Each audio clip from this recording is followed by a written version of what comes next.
উনি ওনার শাগিরদেরকে উদ্দেশ্য করে যে আমি জানি আমার রব আমাকে কখন স্মরণ করেন, আমি জানি আমার রব আমাকে কখন নিয়ে আলোচনা করেন। তখন তার শাগিরদরা আশ্চর্যান্বিত হলেন যে এটা একজন মানুষের পক্ষে কিভাবে সম্ভব, যে রবকে দেখা যায় না, যে রবের আলোচনা শোনা যায় না, আমাদের পক্ষে সেই সামর্থ্যটুকু নাই, তাহলে আমরা কিভাবে বলতে পারি আমার রব আমাকে স্মরণ করতেছেন কোন মুহূর্তে? তখন হাসান বসরি রহমাতুল্লাহি আলাইহি বলেছিলেন যে একথা আমার কথা নয়, বরং সেই রব্বে কারিমের কথা, যে রব্বে কারিম নিজেই বলে দিয়েছেন ফাযকুরুনি আযকুরুকুম ওয়াশকুরু লি ওয়ালা তাকফুরুন। আল্লাহ তাআলা বলছেন যে বান্দা তোমরা আমাকে স্মরণ করো, আমিও তোমাদেরকে স্মরণ করব। বুখারী শরীফের হাদিসে আছে যা হুজুর পাক সাল্লাল্লাহু আলাইহি ওয়াসাল্লাম বলেন যে একজন বান্দা যখন দুনিয়ার কোনো মজলিসে আল্লাহ পাক রব্বুল আলামিনের দ্বীন এবং আল্লাহ তাআলার রাসূল এবং তার নিজেকে নিয়ে আলোচনা করে, প্রশংসা করে, তখন আল্লাহ পাক রব্বুল আলামিন হযরত জিবরাইল আলাইহিস সালাতু ওয়াস সালামকে ডেকে বলেন, এই জিবরিল, আমার কোন বান্দা আমার এই ধরনের প্রশংসা করছে? এই দুনিয়ার মজলিসে আমার বান্দা যখন আমি প্রশংসা করি, জেনে রাখো তার প্রশংসা আমি এমন এক মজলিসে করি যেই মজলিসের কোনো তুলনা হয় না।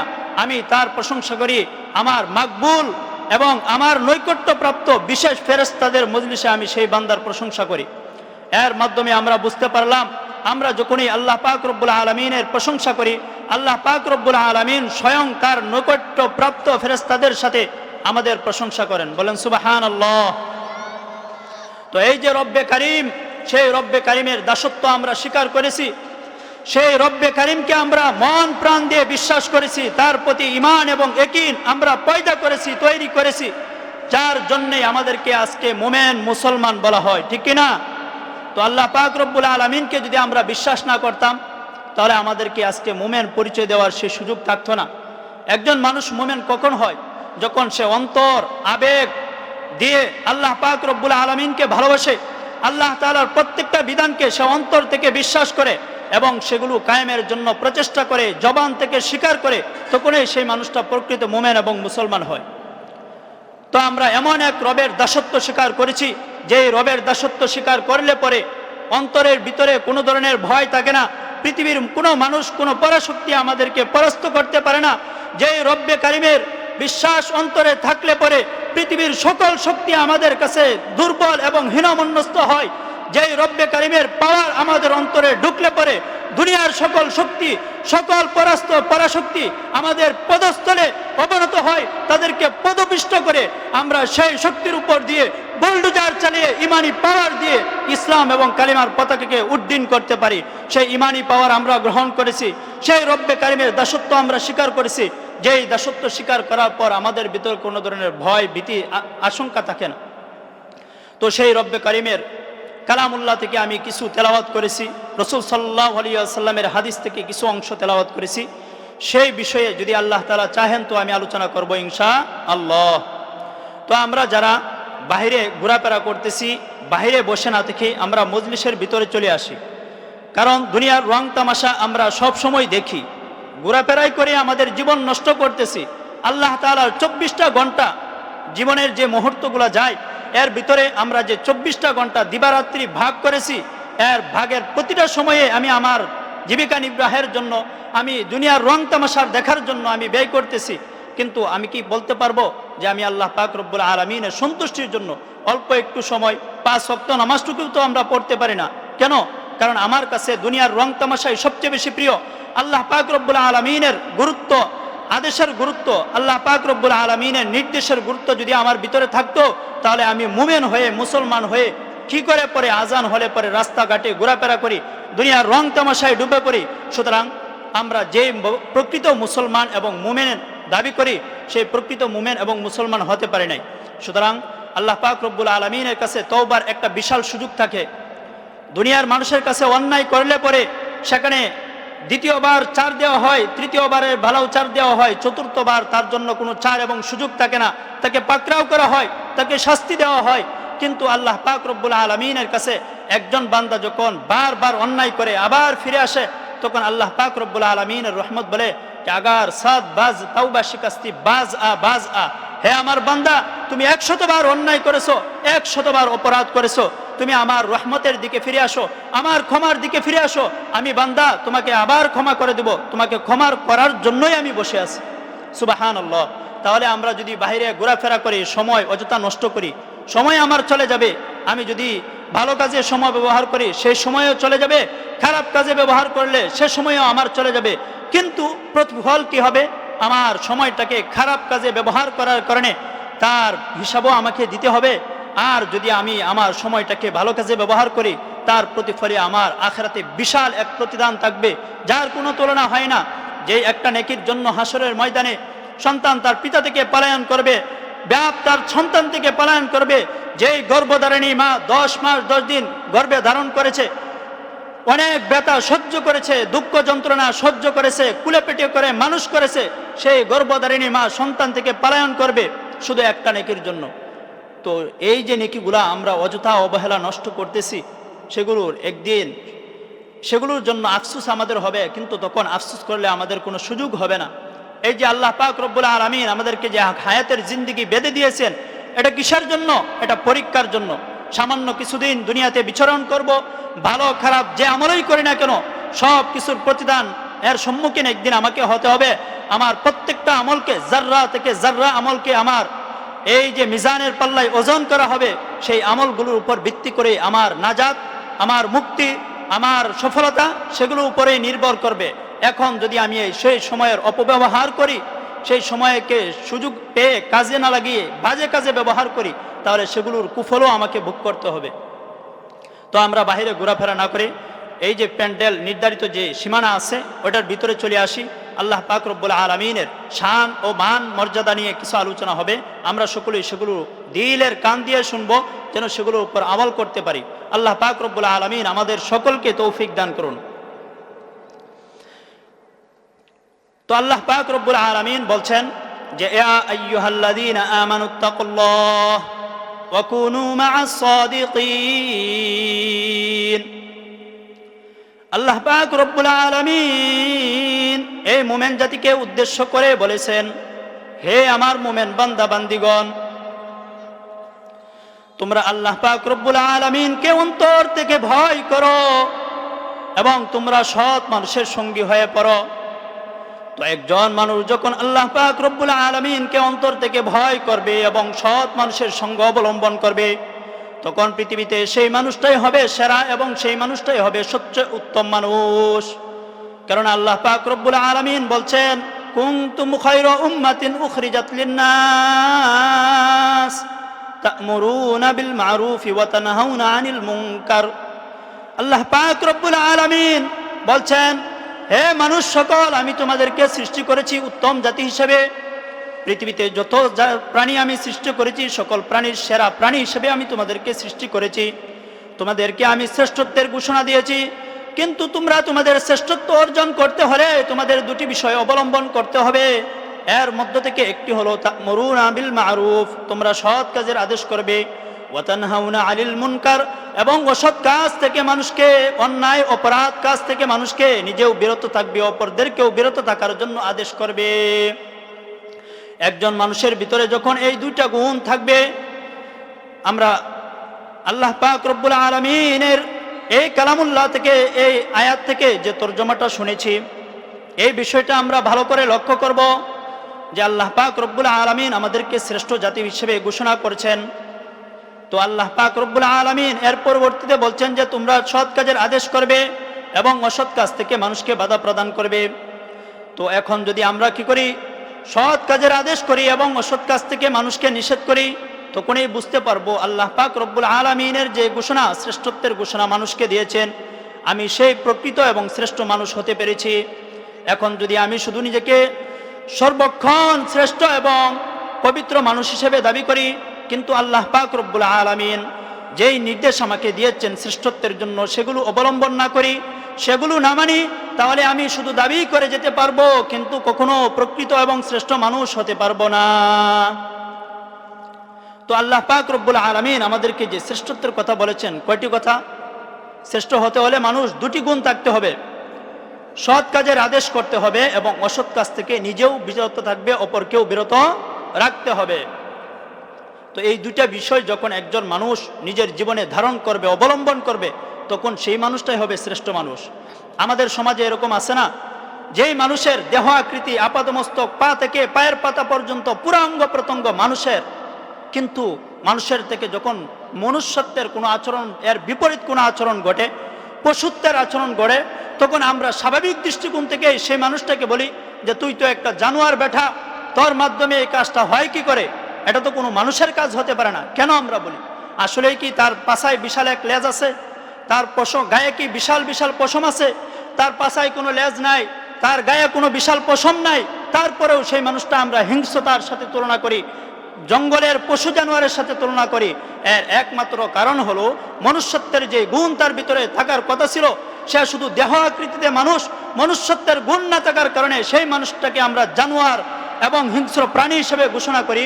ঠিক তদ্রূপ পৃথিবীতে যখন একজন মানুষ আসার পর আল্লাহ পাক রব্বুল আলামিন, যেই রব আমাদের মাথা থেকে পায়ের পাতা পর্যন্ত নিখুঁতভাবে এত সুন্দর করে আমাদের প্রত্যেকটা অবয়ব, প্রত্যেকটা কাঠামোকে এত সুন্দর করে সৃজন করেছেন, সেই রূপ আমাকে আদেশ করতেছেন, সেই রবের আদেশকে তোয়াক্কা করে ফেলে দিয়ে, পিছনে ফেলে দিয়ে, গায়ে না লাগিয়ে দুনিয়ার রং তামাশায় মত্ত হয়ে মানুষের বানানো মতাদর্শ নিজের জীবনে ধারণ করে, সেই মতাদর্শ লালন করে ইহুদি খ্রিস্টানের কৃষ্টি কালচার নিজের জীবনে অবলম্বন করে আমি নিজেকে একজন বীর পুরুষ ভাবতেছি।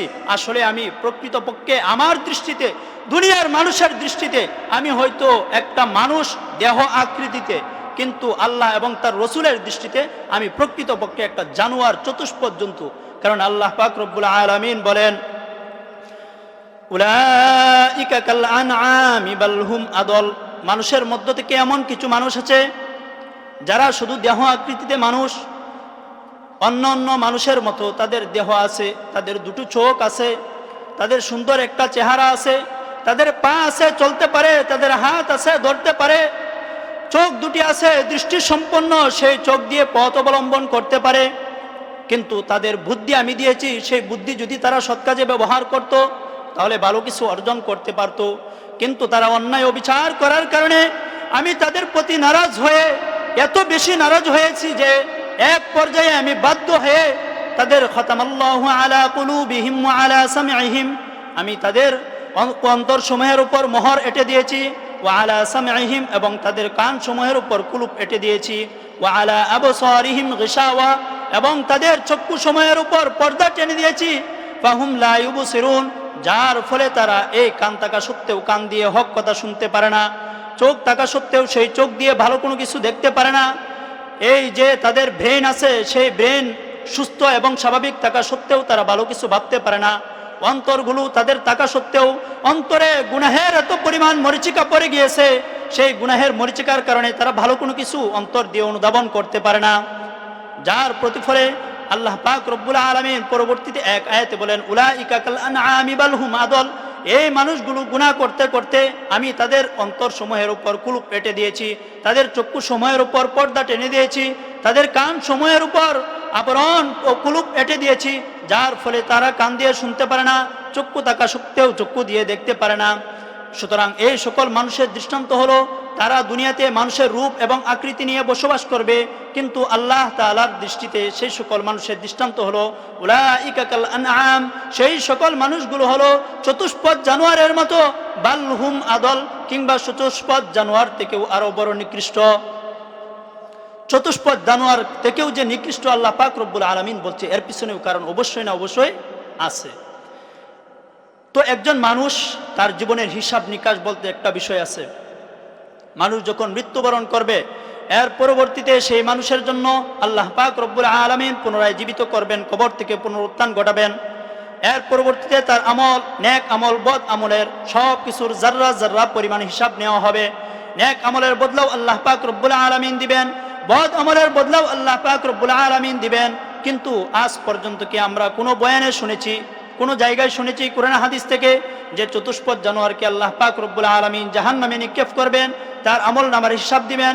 আল্লাহ পাক রব্বুল আলামিন তাদের জন্য জাহান্নাম প্রস্তুত করেন নাই, তাদের জন্য জান্নাতও রাখেন নাই। কিন্তু আল্লাহ পাক রব্বুল আলামিন এই মানব এবং জিন জাতির জন্য জান্নাত জাহান্নাম উভয়টাই সৃষ্টি করেছে। সুতরাং সে যদি তার বিবেক দিয়ে চিন্তা ভাবনা করে সঠিক পথটা বেছে নিত, সিরাতে মুস্তাকিমের উপর চলতো, তাহলে অবশ্যই আল্লাহ পাক রব্বুল আলামিন তার ওয়াদার খেলাপ করতেন না। আল্লাহ পাক রব্বুল আলামিন অবশ্যই তার নেক আমলের প্রতিদান হিসেবে তাকে আখিরাতে সফলকামী করতেন, তাকে জান্নাত প্রদান করতেন। কিন্তু যেহেতু সে আল্লাহ পাক রব্বুল আলামিনের বিরুদ্ধাচরণ করেছে, এই মানুষটা দেহ আকৃতিতে মানুষ হওয়া সত্ত্বেও আল্লাহ পাক রব্বুল আলামিনের নাফরমানি করেছে, পশুত্বের আচরণ করেছে, হিংস্রতা করেছে, আল্লাহ পাক রব্বুল আলামিনের আদেশের বিরোধিতা করেছে। এজন্যই আল্লাহ পাক রব্বুল আলামিন নারাজ হয়ে তাকে চতুষ্পদ জন্তু বা তার চেয়েও নিকৃষ্ট ঘোষণা করেছেন। আর সেই সকল চতুষ্পদ জন্তু বা নিকৃষ্ট জানোয়ারের স্থান একমাত্র জাহান্নাম। সকলেই বলেন নাউজুবিল্লাহ। তো এই যে আল্লাহ পাক রব্বুল আলামিন আমাদেরকে উত্তম হিসেবে সৃষ্টি করেছেন, উত্তমতা আমাদের ধরে রাখতে হবে। আমরা যদি দেহ আকৃতিতে ভাবি আমি মানুষ, আমরা শুধু নিজেদেরকে মুসলিম দাবি করতে পারবো, কিন্তু এর প্রতিফলে আমাদের কোনো ফায়দা হবে না। আমি যদি সারা দিন বলি আমি এই দেশের প্রেসিডেন্ট, আমি এই দেশ পরিচালনা করি, আমি এখান থেকে বলতে পারবো, কিন্তু বাস্তবিকতা বড়ই ভয়াবহ। বাস্তবিকতার সম্মুখীন হওয়া এক জিনিস আর দাবি করা আরেক জিনিস। দাবি যে কেউ করতে পারে, রাস্তার মুচি সেও দাবি করতে পারে আমি এই দেশের প্রেসিডেন্ট, কিন্তু তাকে বলেন যে তুমি হয়ে দেখাও, সে পারবে না। সুতরাং আমি শুধু দাবি করতে পারবো আমি একজন মুসলিম, আমি একজন মুমিন, কিন্তু আমাকে প্রকৃত মুমিন মুসলমান হতে হলে আল্লাহ এবং তার রসুলের নির্দেশ এবং তার নিষেধের তোয়াক্কা করতে, আনুগত্য করতে হবে, সেগুলোকে মেনে চলতে হবে। যখন আমি সেগুলো মেনে চলবো তখনই আমি নিজেকে প্রকৃত মুমিন এবং মুসলমান দাবি করতে পারবো। এর বিপরীতে আমি নিজেকে মুমিন এবং মুসলমান দাবি করা এটা ফাইজলামি ছাড়া আর কোনো কিছুই না।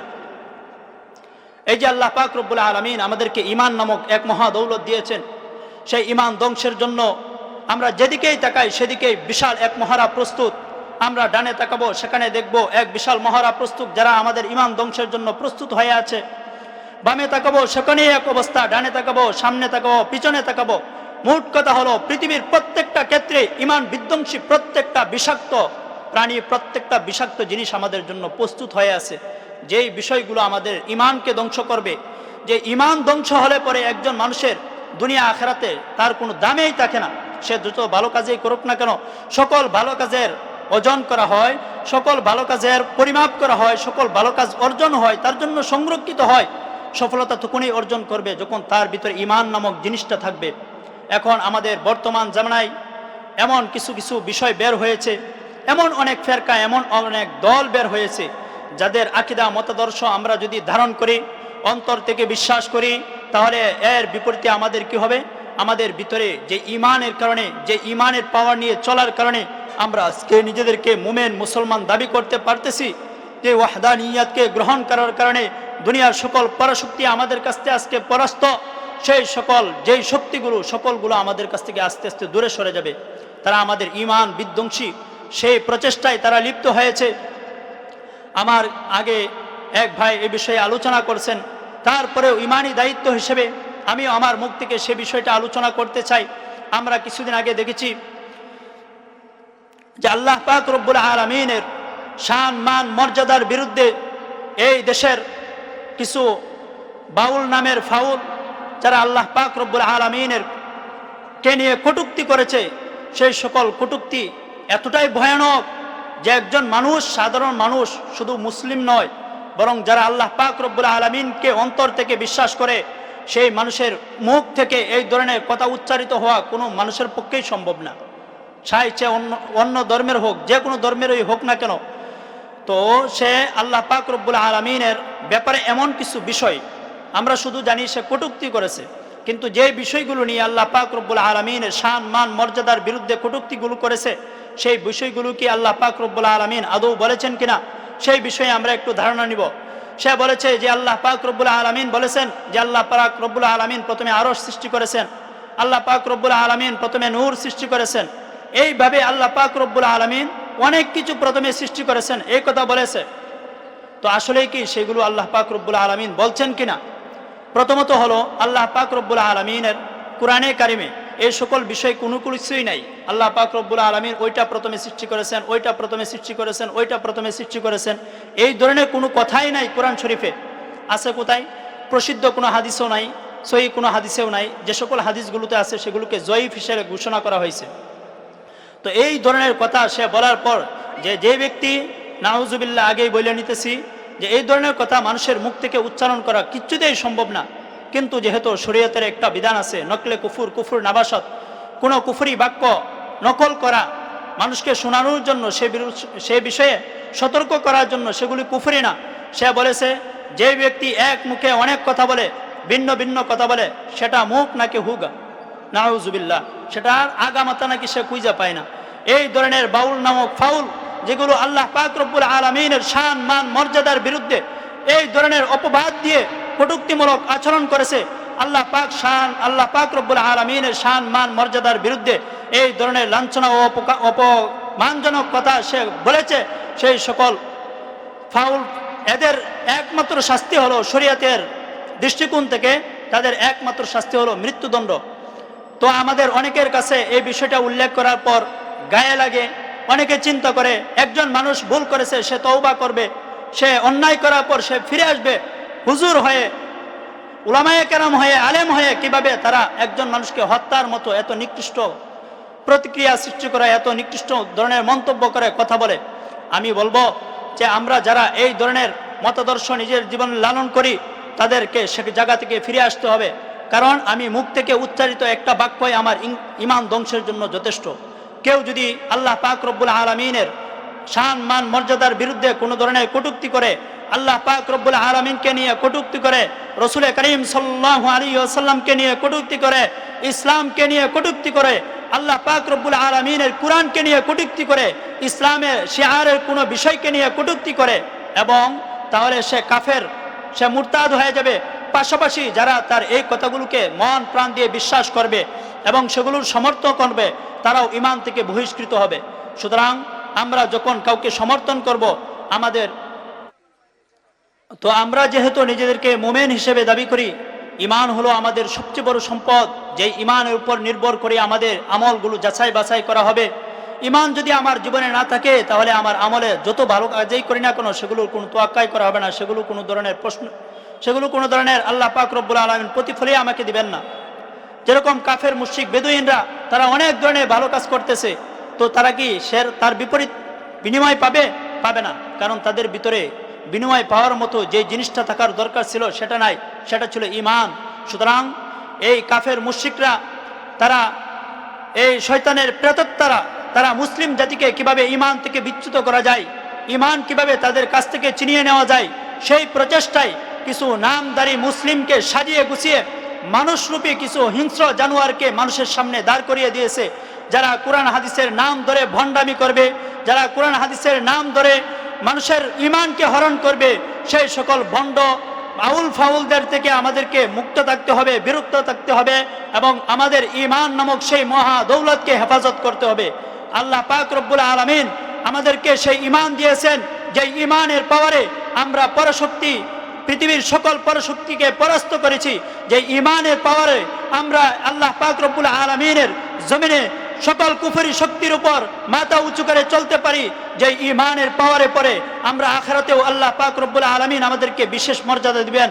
সেই ঈমানের পিছনে কিছু হিংস্র জানোয়ার লেলিয়ে দেওয়া হয়েছে, যারা আমাদের ঈমান ধ্বংসের জন্য সর্বদাই লেগে থাকে। তো আমাদেরকে সোচ্চার থাকতে হবে। যে সকল বাউল আমরা বিভিন্ন জায়গায় নিয়ে আসি, তাদেরকে আনার পর কেন আনি? তাদের থেকে ধর্মীয় আলোচনা শোনার জন্য। তারা কোরআন হাদিস ভিত্তিক আমাদেরকে আলোচনা শোনাবে, আল্লাহ এবং তার রসুলের গুণকীর্তন আমাদেরকে শোনাবে। তো এই যে আমরা প্রথম ধাপে যে কাজগুলো করি সেগুলোই তো আমাদের জীবনের সবচেয়ে বড় বোকামি। যেই বেটা গান চলায়, যে বেটা ঢোল তবলা বাজায়, সে আবার কি করে ইসলাম প্রচারক হয়? সে তো একটা মানুষ না, মানুষরূপী এক জানোয়ার, ভণ্ড শয়তান, মানুষরূপী এক প্রতারক, মূলত সে শয়তান। আমাদেরকে বুঝতে হবে আমাদের জায়গা থেকে আসলে আমরা কাদেরকে ইসলামের ধারক বাহক মনে করি।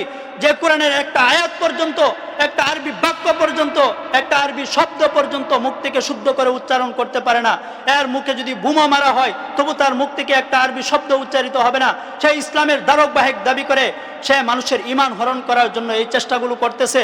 এই জন্যই আমাদেরকে এই সকল আউল বাউল ফাউল থেকে আমাদেরকে সোচ্চার থাকতে হবে এবং আমাদের ঈমানকে, ঈমানের মতো সেই মহাদৌলতকে তাদের কথার জাল থেকে আমাদেরকে হেফাজত করতে হবে। তারা এত ভয়ানক ধরনের কথা বলছে, কোরআন নিয়ে এত বিকৃতি করছে, যেগুলো যদি বলতে শুরু করি রাত শেষ হয়ে যাবে, তাদের ভণ্ডামির শেষ হবে না। কত বড় মূর্খ, কত বড় জাহেল। তারা বলে আল্লাহ পাক রব্বুল আলামিন নাকি কোরআনে নাসানাসির কথা বলছেন, নাউজুবিল্লাহ। তো এই যে এই ধরনের কথা তারা এর দলিল হিসাবে ব্যবহার করে থাকে যে আল্লাহ পাক রব্বুল আলামিন পুরা কোরআনের শেষ যে সূরা নাজিল করেছেন সেই সূরার নাম হলো সূরাতুন নাস।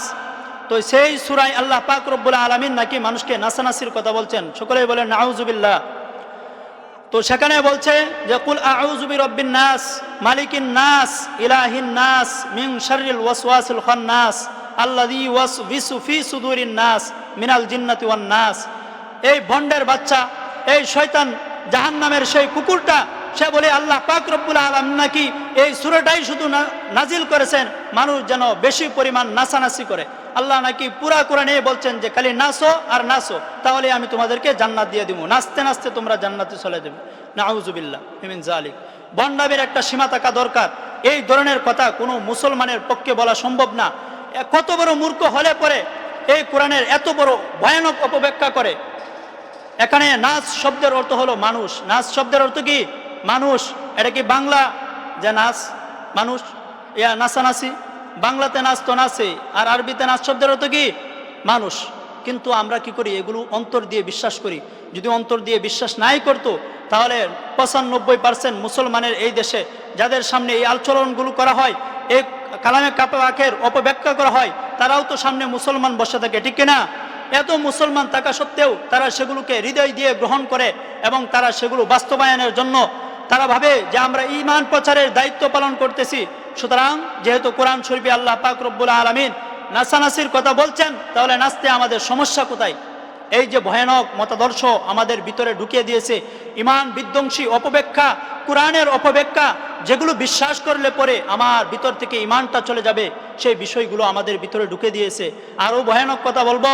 সেই ভয়ানক কথা হলো তারা বলে যে আল্লাহ পাক রব্বুল আলামিন নামাজ পড়তে নিষেধ করেছেন। এই ধরনের কথা শুনছেন কোনোদিন?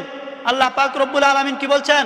নামাজ পড়তে নিষেধ করেছেন। এই কথা তারা বলেছেন যে আল্লাহ পাক রব্বুল আলামিন বলছেন লা তাকরাবুস সালাত, তোমরা নামাজের ধারে কাছেও যাও না। আল্লাহ পাক রব্বুল আলামিন বলছেন, কথা সত্য, কিন্তু কথার ভিতরে কি আছে? পেঁয়াজ আছে, শয়তানি আছে। কথার আগ পাশ কি করে? কর্তন করে। যেটা বললে পরে তাদের ধোঁকাবাজি ভণ্ডামি ধরা খাবে, সেই কথাটুকু তারা বলে না। তারা মানুষকে বলে, আমি নিজ কানে শুনেছি, তারা মানুষকে দাওয়াত দেয় যে যদি কোনো ব্যক্তি নামাজ পড়ে তাহলে আল্লাহ পাক রব্বুল আলামিন তাকে জাহান্নামের সবচেয়ে নিকৃষ্ট যে শাস্তিটা আছে সেটা আল্লাহ পাক রব্বুল আলামিন তাকে দিবেন। তো সেই লোকেরা, সেখানে কিছুজন লোক বসা ছিলেন, তারা জিজ্ঞাসা করলেন যে এটা কিভাবে সম্ভব? আমরা তো সব সময় 5 ওয়াক্ত নামাজ মসজিদে গিয়া পড়ি, 5 ওয়াক্ত নামাজ জামাতের সাথে আদায় করার চেষ্টা করি, আমরা ধর্মপ্রাণ মুসলমান, এটা আমাদের ঈমানের দাবি, আমাদেরকে নামাজ পড়তেই হবে, নামাজ না পড়লে শাস্তি আছে, সেই কথা শুনেছি, কিন্তু নামাজ পড়লে আমাদেরকে শাস্তি দেওয়া হবে এটা তো কোনোদিন শুনি নাই। সেটার কি কোরআন এবং হাদিস থেকে কোনো দলিল আছে কিনা?